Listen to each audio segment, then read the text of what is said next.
planlı bir biçimde DEM Parti belediyelerini bayrak üzerinden sınamaya kalktılar.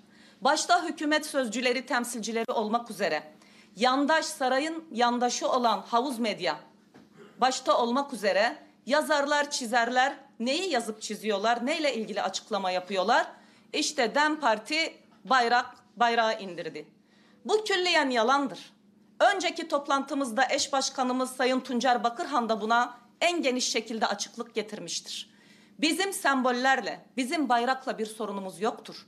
Bugün AKP'nin yaratmaya çalıştığı bir algıdır. Türkiye kamuoyunu olası bir kayyım atamayla ilgili hazırladığını düşünmekteyiz. Bunun için bir algı yaratmaya çalıştığını düşünmekteyiz. Bu yalan yanlış haberler, bu külliyen yalan olan ifadelerin nedeninin bu olduğunu düşünüyoruz. Ve değerli arkadaşlar, değerli Türkiye kamuoyu, lütfen şunu da dikkatle dinleyin. Sadece bir yurttaşın seçme ve seçilme hakkını elinden almadı. Aynı bu iktidar orada belediyelerimize çöreklenerek halkın hakkı olan ve hizmet için kullanılması gereken belediyelerin kaynaklarını yandaşlarına peşkeş çektiler. Bugün Türkiye genelinde önemli oranda belediye kaybettikleri için acaba kayyım atayarak yine bu rant çetelerini tekrar Kürdistan belediyelerinde çörekletebilir miyiz anlayışı da var.